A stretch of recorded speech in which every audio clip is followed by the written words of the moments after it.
everyone. I'm running a little late today. It's Thursday and it's time for jelly printing, but you might hear a little someone pacing in the background. It's the reason I was late today. Well, no, the reason I was late today because I have poor time management. But the result of that is that I had to bring my dog to work.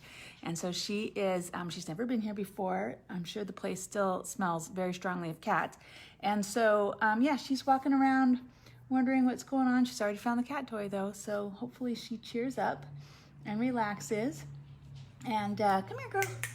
And she lets me do my job. So we'll see how this goes. I am jelly printing as usual, and today I'm going to show you guys how to make ombres because they are super fun. So let's get this set up. Lots of dinging. Let's see, pull this forward. Hey girl, come here. Hey, get out of there. Let's see, where am I? All right, that's not quite steady there. Okay, so,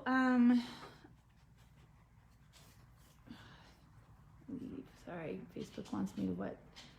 Connect to WhatsApp? Nope. Okay, so an ombre. Ombres are super easy and super satisfying to create with a jelly printing. It's and I just grabbed a bunch of paints. I've got basically I picked up all the ones that felt like they were full enough that I don't have to work too hard to get the paint out. So this is Paperartsy.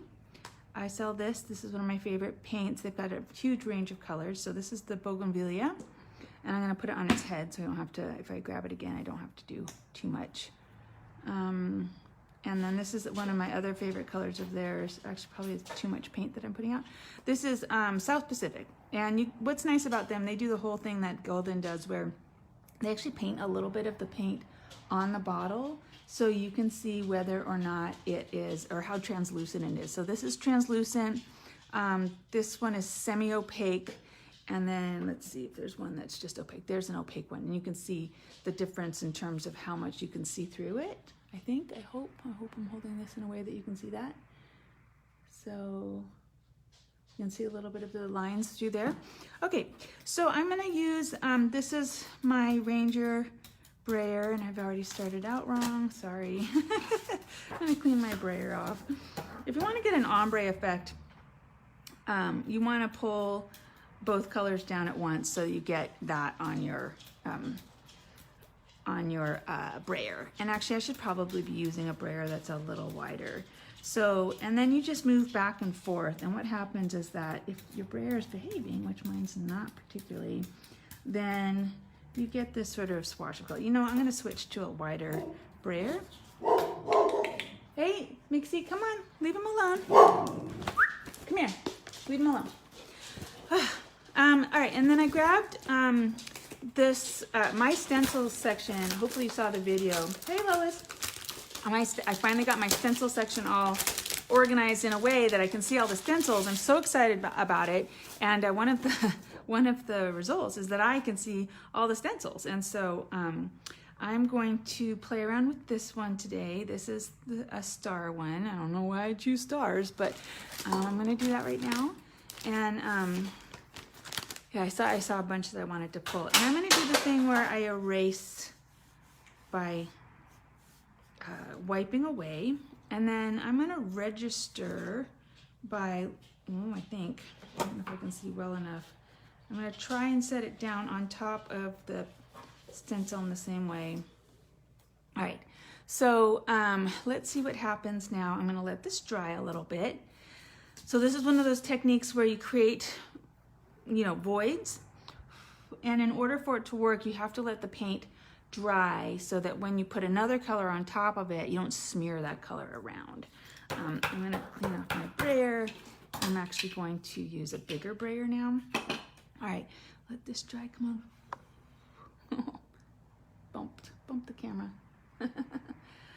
All right, and so now what I'm going to do is come along with I'm just going to sort of impulsively always choose this very bright neon pink.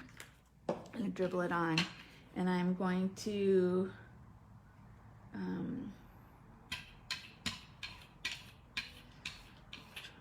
this out and see what we get. All right, hopefully we get something fun. And I'm gonna use, I've got some scrap paper, this weird size, so I'm just gonna use some of this because it's the perfect width. And then I'll cut it down later.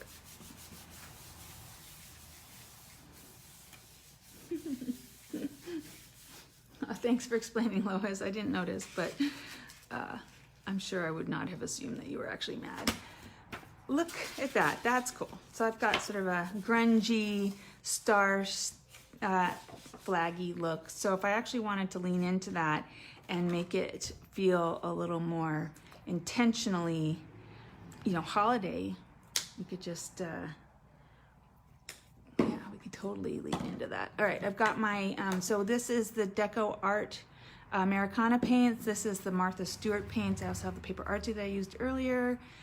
This color is Tartan Red, and this color is unknowable, ultra blue deep. I have them both in stock. They are in different places now because I have rearranged the store, but hopefully you can come in and find them. Okay, so again, I'm gonna start by pulling down both colors with my brayer, and I'm gonna move back and forth so that I get that mix in the middle. And it's starting to turn a little purple on my brayer, but not so much on the plate. So, and then I'm just gonna do the same thing because I really enjoyed that. I think that looked super cool. That, and then I'm gonna try to register it so I get more of the star pattern like that. I'm not going for anything super complex or detailed. I just want a hint of those stars, but I love the stripy effect of it like this. And then, let's see, do I have a white? I'm gonna have to go grab my white because I want to pull this up with a white behind it. I'm gonna let that dry, find my white paint.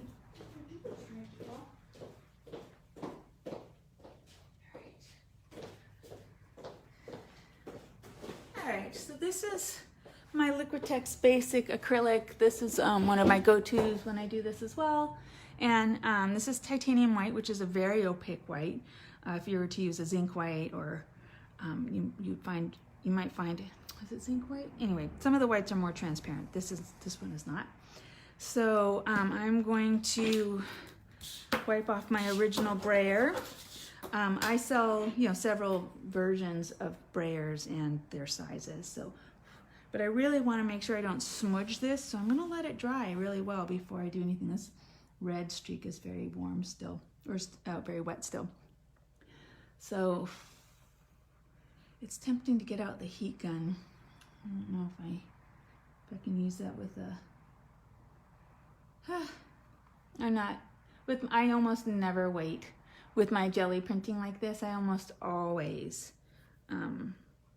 pull it right away. So this is a exercise in patience for me. Just wait, Angharad, wait and get what you want, instead of ruining it by being impatient. Okay, deep breath. I can see it slowly starting to dry. I wonder.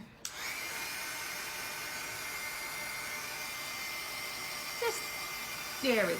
Getting a little, I'm not gonna, do that a lot, but now I'm just gonna dot the white on in a couple of places. I don't want a thick layer, but I do want a nice even application of the white. So I'm gonna. Now if you pick the brayer up and move it around, you'll get a better application than if you just go back and forth in the same spot, because what it does is the brayer doesn't move around enough to move the paint when you do that. But if you pick it up and move it yourself, it does. Okay, so fingers crossed that this looks cool.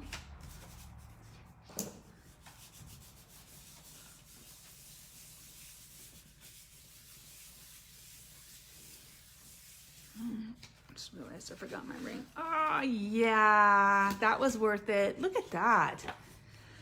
That was worth being a little patient and getting a little, getting a lot of detail out of that. And really, I pulled up almost all the paint, it looks like. So How great is that going to look behind us, you know, on a project for this weekend, for instance? That's really fun. All right, so let's do another ombre. This time we're going to try maybe more than one color. Let's see what happens if we do purple and this denim colored. I remember to shake them up. Last thing you want to do is squidge a bunch of clear binder onto your plate, which is what happens when you don't shake your paint. Then the pigment sinks down, and then that's when you get that clear stuff that you when you squeeze out paint. Okay, so again, we're gonna go on, get some nice, and then we smooth back and forth, and they're gonna blend into each other. Isn't that pretty? That little fruit. All right, oh, that's a pretty one. I like that one a lot. All right, so this time I think I'm gonna use this. I pulled this. This is considered a mask rather than a stencil, to be honest, even though it's not labeled that way. Because just the way it presents, the pattern is actually will be the open space. You know, it's actually the mask. You're masking a space, and when you pull it up, what you'll get is the open spaces. Anyway, that's the idea behind that. So this time what I'm going to do is really like that ombre. It's very pretty. So maybe what I'll do is I'll start by pulling that off. Like this. And this, so that's the first one. And then now what I'm going to do is put down another color with the brayer or the stencil, the mask still on. So it's masking that paint that was already on there. I'm going to brayer this out onto it. I'm using this other brayer so we don't have to worry about the color. And now I'm going to pull this off. So now I have that pattern ready for me. And then I think rather than wait for it to dry and pull it with the background paint, I'm just going to pull it. See what happens?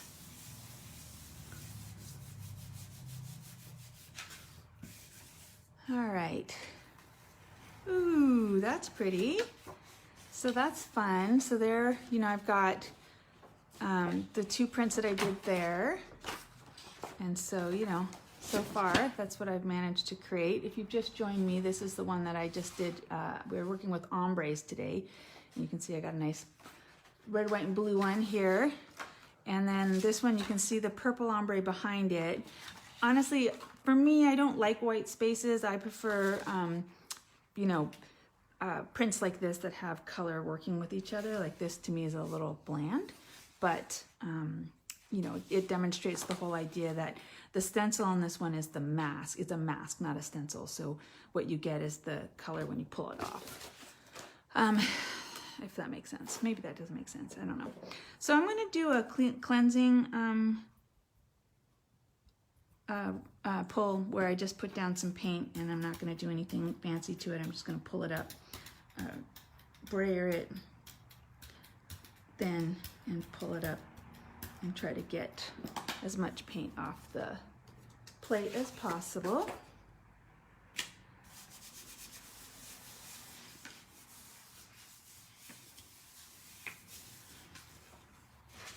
Oh, nope, didn't really get that much off, so let me do one more. I can always resort to, believe it or not, cleaning it off with a baby wipe, but actually that one worked. That's kind of fun. I've got a little bit of a ghost print there. I've got to pull some of that color off. So I prefer this to, honestly, to even to this, because it's more interesting, grungier. It's grungier. Okay, so let's do another ombre. Let's see what happens when we get some more fun, some more contrasty colors. I do love this pink though. So this is pink and yellow. Again, these are Americana and Martha Stewart. These are my lower end in terms of cost. They're good paints, but they're not as pigmented maybe as the Liquitex or the Paperartsy. The Paperartsy has a chalk finish. So some of the things to think about in terms of choosing. I've got Yellow Jacket, and this one is Royal Fuchsia. Okay, and what I'm going to do is start by drawing these down until I get a nice broad stripe, and then I'm going to move the brayer back and forth across the plate so that the colors combine. And there I have my ombre.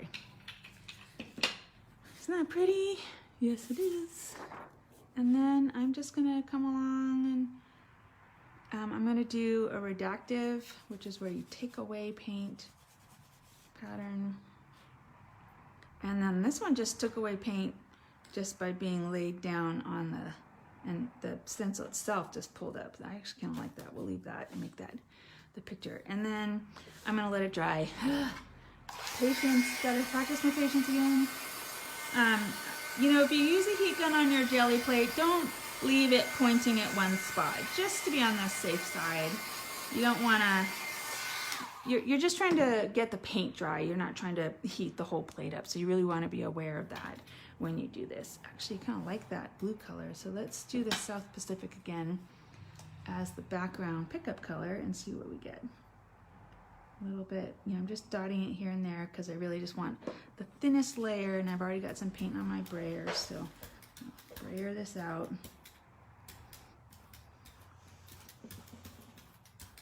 So one thing, if it's too thin and dries too fast, sometimes you get what just happened, which is where it picks up, which, you know, really is not what you want. You don't want to pick it up with your brayer, you want to pick it up with your paper.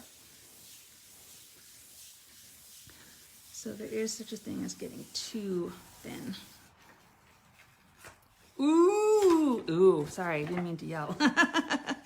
I love that. I really love that. Grungy, it's got the pattern in it, it's got, you know, hopefully here I'll hold it still and stop shaking it around so it can focus. But I just love the contrast of the colors. It's pretty. I like it a lot. Okay, so, and then I'm just gonna brayer this on even though there's nothing there. And let's see, where are we? We've got this, we just did that pink ombre, but then I diluted it a little so you can see the ombre, but really what happened is that turquoise, you can see it through the patterns, but because I didn't really take off much of that yellow, so it's really reading as green because of the turquoise that I put behind it. So you know what, I'm just gonna do that ombre again because it was very satisfying, very pretty. And this time I will not contaminate it with the green behind it or the turquoise, and we'll see what I get doing it this way. So again, picking up the brayer, and I'm gonna move it back and forth. Instead of going back and forth like this, if I move it like this, I'll get more coverage. Okay, and this one I'm gonna do, I'm using this stencil. If you watched my demo yesterday, you might recognize it. I did use this one for my card yesterday, really. Came up with a really cute, ended up with a really cute card. I'm not sure why it just splodged like that.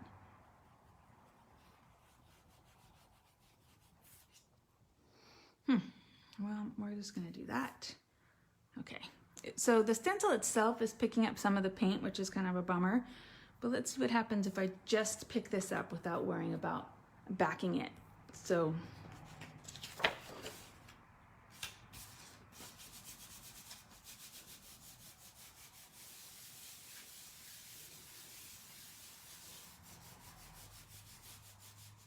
okay. Ooh, that's fun. Much more of the ombre effect that you can really see it because I didn't put any other colors, but I also have some ghost printing there, which is kind of fun. It's kind of a nice little grungy edge. You know, I love the grungy stuff. I love the little bits that end up from like previous prints. You know, there are people out there, and I don't fault you for this, who really want to wash and wipe their plates down after each pass because it matters to them that they, you know, get a nice clean print, and that, you know, that is, there are no rules with this. Do what makes you happy, as Dina Wakely likes to say, you do you. Let's see what happens if we put these two very contrasty colors next to each other. On this, rolling off my brayer, and then let's see. One thing about this pink is that it goes very translucent very quickly, and that's pigment load. So you're gonna find that with the cheaper paints that's what's gonna happen. So I'm gonna put this down. Let's see. Let me do this. Oh, well, I've already got a pattern. Let's just play with that pattern then that's already there. And again, you don't want to overheat. You're just trying to solidify that paint on the top. You're basically creating a decal, and then you're using the next layer of paint to pull that decal off. And honestly, if you actually built a thick enough layer, and it doesn't, by thick enough, I don't mean even that thick, you can peel the decals off yourself and use them in your work, or stick them on a window. Acrylic paint does that. It's what transfers are, basically decals. So.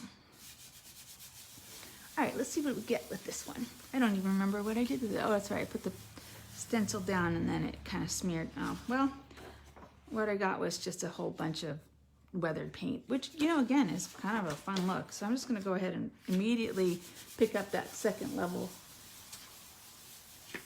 or second layer and see if I get something that expresses the paint and the color more. There we go, that's where it was.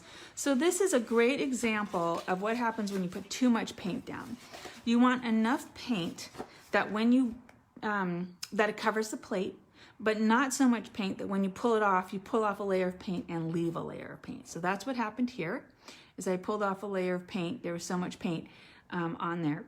Pulled off a layer of paint and compromised, but did not pull up the pattern underneath. So in terms of planning, that I put too much paint down.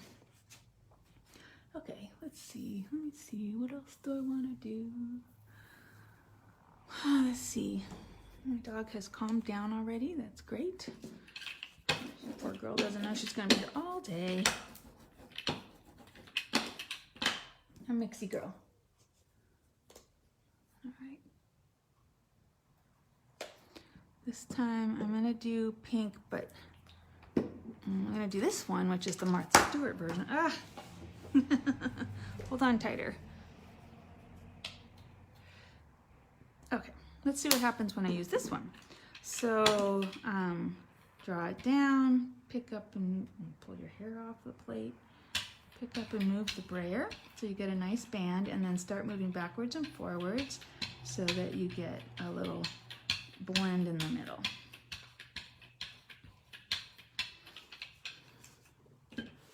Pretty. Okay, we're gonna go back to this because I really enjoy the effect.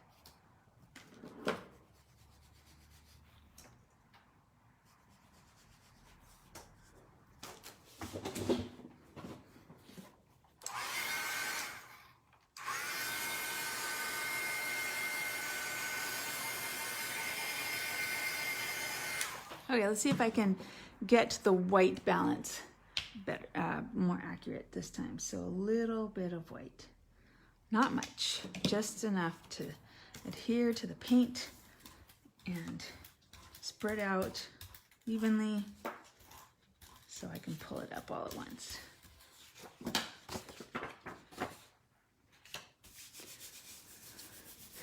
Maybe a little more rubbing is called for too.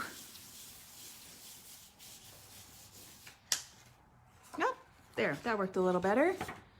There are those stars. They're so pretty. I like those. I like the rose.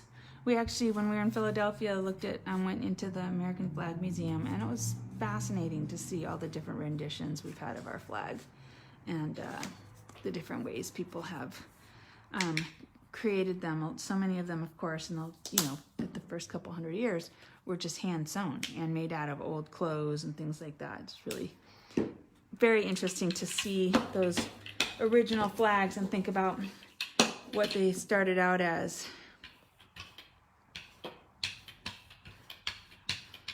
Okay, so back and forth, You really want to get to the point where you see those colors blending in the middle.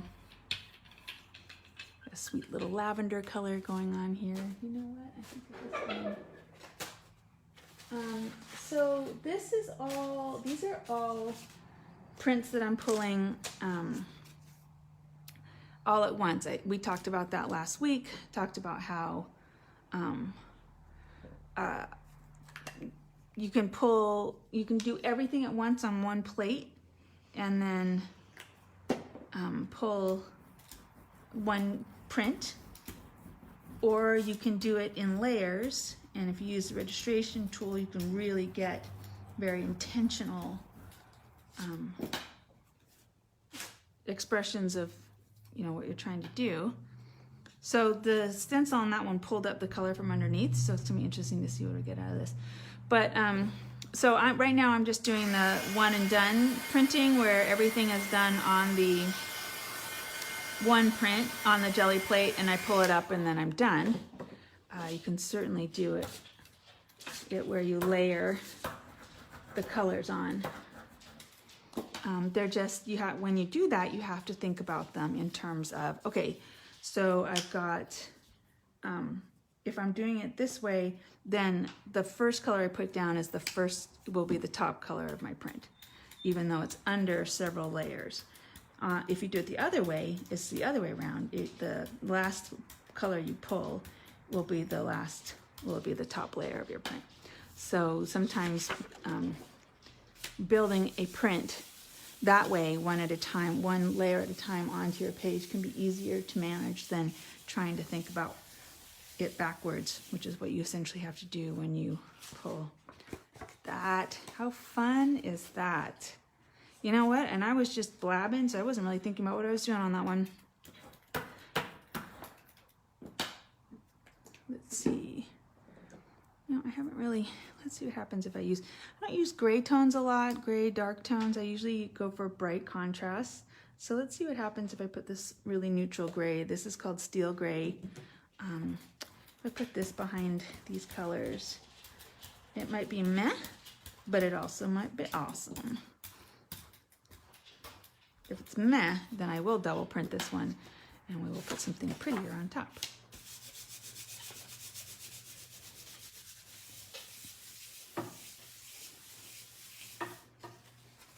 Oh, that's kind of interesting. So that's a ghost print with the gray behind it. Yeah, kind of a scrubbed concrete look. It's okay. All right, and then let's see what happens when I pull the rest of this up with a little bit of red. Oh, come on.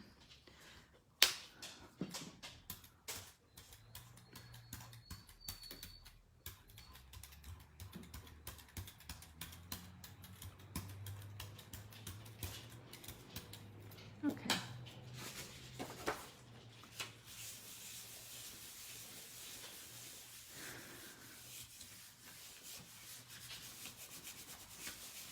All right. Ooh, yeah, there wasn't really anything left on there. It got a little bit of a pattern. So this one might be a good candidate for getting, come here, girl, having something printed over top of it. And when I say that, I mean rather, it's a cleansing print. So let's see, if I were to do this one, why don't I do something like this, where I just do a stripe. Come here, girl. I know, my dog is not happy. All right, so I'm not gonna worry about getting the whole plate. I'm really just trying to get, now this is where if I had registered it, I could be really sure that I get it in the right spot. But it's kind of fun. Now I have another little bit of paint on there, which maybe I will throw down onto this one and see how it looks. It's fun. It's getting a little complicated. All right, well, I think I might be petering out for today. I hope that the ombre technique looked easy enough for you. And let's see, let's do this. And that you feel like trying it. It's a lot of fun. and get some nice effects. Let me just show you why I might have been a little distracted today. Oh, baby, come say hi. Come say hi to everybody. Aw. Anyway, so that's where we're at today, and I hope you were inspired, and that I see you at the shop today or tomorrow or the next day or next week, sometime soon. Anyway, take care, stay well, everyone. Bye.